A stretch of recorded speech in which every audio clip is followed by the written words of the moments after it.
अस्सलामुअलैकुम वरहमतुल्लाहि वबरकातुहू। इत्तेहाद न्यूज़ में आप सभी का खैर मकदम है। मस्जिदों पर भगवा परचम लहराने की वारदातें अब कर्नाटक के मुख्तलिफ शहरों से होते हुए अब करियों तक पहुंचती नजर आ रही है। अब इसके पीछे कौन है, कौन सी तंजीमें, इदारे काम कर रहे हैं, इस पर तबसरा करने की जरूरत नहीं है। रोजाना कोई भी अपने आप को हिंदुत्ववादी कहलाने वाला हनुमान चालीसा या भगवा परचम लहराने की बात खुलेआम करता है तो कुछ मस्जिदों पर से स्पीकरों को हटाने की तक धमकी खुलेआम दी जाती है। इसी नफरत की फिजा को आगे बढ़ाते हुए बेलगाम जिला गोकाक अरबावी हल्के की सत्तीगिरी मड्डी मस्जिद पर कुछ शरपसंदों ने भगवा परचम कल रात फहराने की बात सामने आई है। बेलगाम जिला का जायजा लिया जाए तो सैकड़ों करीब देहात हैं जहां पर हिंदू मुस्लिम माशरा एक अरसे से एकता भाईचारे के साथ रहते आया है, लेकिन पिछले कुछ अरसे से ये जहर देहात करियों में भी घोलने की कोशिश की जा रही है। लिहाजा जब कुछ लोग सुबह की नमाज के लिए मस्जिद पहुंचे तो मस्जिद के मिनारे पर भगवा परचम लगाया नजर आया। गांव में पहले से ही भाईचारा मौजूद है। हिंदू मुस्लिम दोनों समाज के लोगों ने इसे नीचे उतारकर घटप्रभा पुलिस थाने में फरियाद भी दर्ज की। पुलिस तहकीक जारी है और जल्द मुजरिमों को गिरफ्तार करने की बात इंतजामिया की जानिब से की गई है। पर सवाल बार बार वही उठता है कि आखिर देहात में भी पहुंचकर कौन नफरती लोग हैं जो इस जहर को यहाँ के आबो हवा में घोलना चाहते हैं। कोरोना के दौर में भी यह हिंदू मुस्लिम इत्तेहाद देखा गया था, जबकि यहाँ भी उस वक्त तबलीग जमात को जिम्मेदार ठहराकर गांव में सब्जी फ्रूट बेचने वालों को गांव में दाखिल न होने देने की कोशिशें कुछ फिरका परस्तों की जानिब से की जा रही थी। लेकिन गोकाक अरबावी यमकन मंडी घटप्रभा इलाकों में कभी इस तरह की वारदातें नहीं देखी गई। लेकिन कल जिस तरह यहाँ कुछ शरपसंदों ने इस हरकत को अंजाम दिया तो इंतजामिया भी अब सोचने पर मजबूर हो गई है।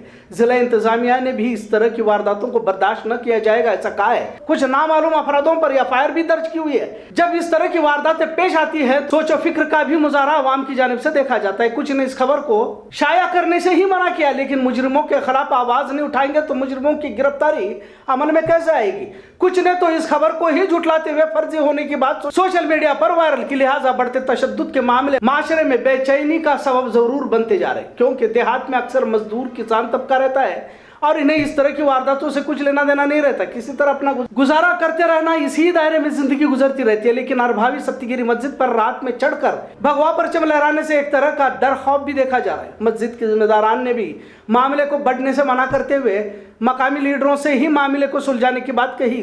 जो भी हो, पर समाज में जो नफरती गिरोह पनप रहे हैं इनका इंतजाम जरूरी है। मस्जिद हो या मंदिर, अगर किसी भी इबादत गाह में इस तरह छेड़छाड़ की जाती है या इस तरह के तौहीन आमेज़ वारदातों को अंजाम दिया जाता है तो फौरी तौर पर जिला इंतजामिया से राब्ता करें, मुजरिमों को गिरफ्तार करने की मांग करें।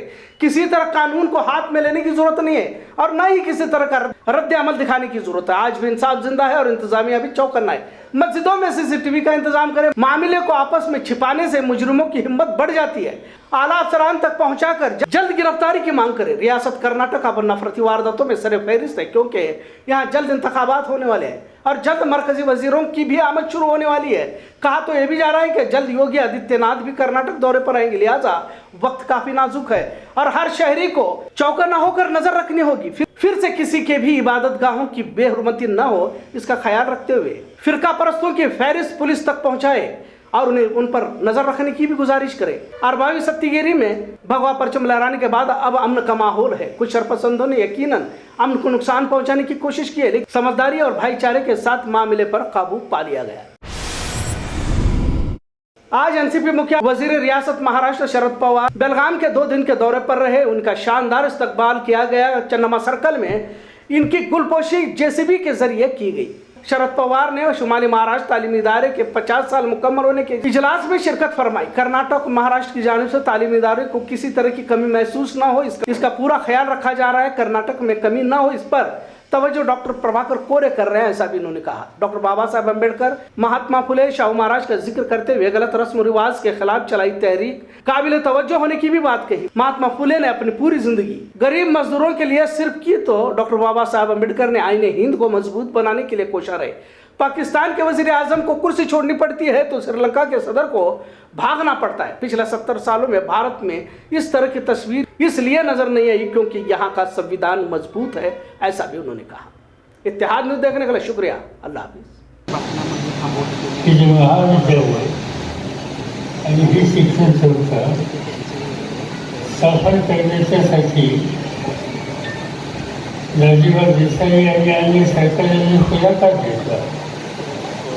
शारीरिक जनतेनं मनापासूनची मदत केली.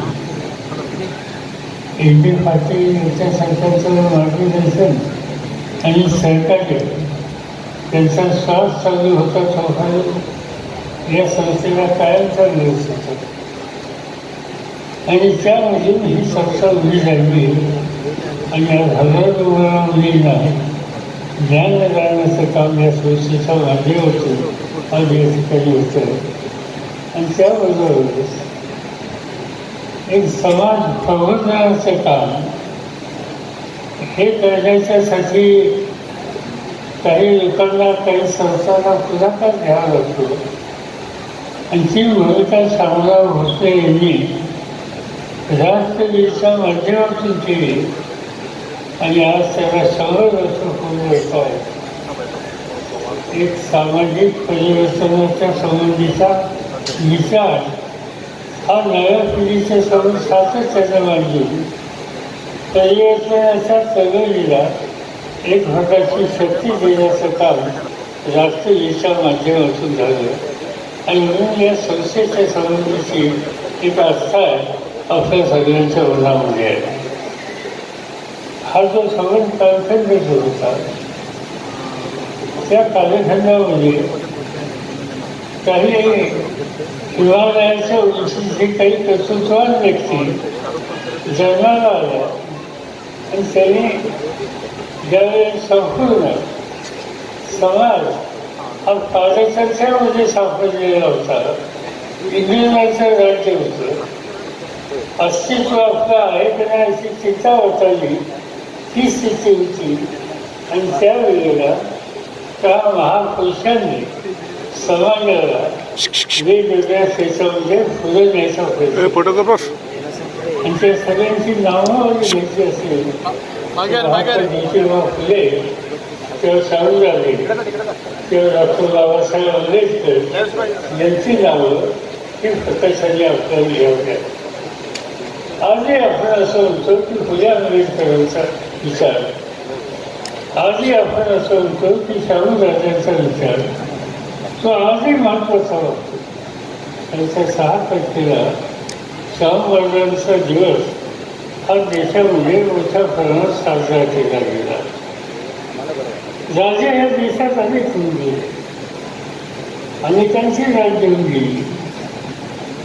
मग कधी मोगलांचं राज्य आपण वाचतो इतिहासामध्ये, कधी चंद्रगुप्ताचं राज्य आपण वाचतो, कधी आपण देवगिरीच्या राजांचं राज्य ऐकलं, अशी अनेकांची राज्य आपण ऐकली. पण जर कुणालाही प्रश्न विचारला की 100 वर्ष होऊन गेल्याच्या नंतर सुद्धा सामान्य माणसाला कोणत्या राज्याची आठवण होते तर 2च नाव उपयोग येतात. एक छत्रपती शिवाजी महाराज आणि दुसऱ्या राजाची शाहू महाराज. शिवाजी महाराजांनी ज्या कालखंडामध्ये सगळा समाज बदललेला गुलामगिरीच्या स्थितीत होता. आपल्यातले अनेक लोक मोगलांची सेवा करण्याच्यामध्ये धन्यता मानत होते. त्यावेळेला त्या मावळ्याला संघटित करून त्यांच्यातलं स्वत्व लागू करून आपल्या स्वतःच्या कर्तृत्वानं राज्य उभं करण्याचा इतिहास हा शिवाजी महाराजांनी केला. आणि या राज्याचं वैशिष्ट्य आणखी एक होतं की मागाशी मी सांगितलं की देवगिरीचं राज्य म्हणजे कुणाचं राज्य, यादवांचं राज्य. दिल्लीचं राज्य म्हणजे कुणाचं राज्य, मोगलांचं राज्य किंवा चंद्रगुप्त मौर्याचं राज्य. शिवाजी महाराजांनी राज्य जे उभं केलं तेव्हा कधी भोसल्याचं राज्य म्हणजे नाही, हे रयतेचं राज्य आहे, हे हिंदवी स्वराज्य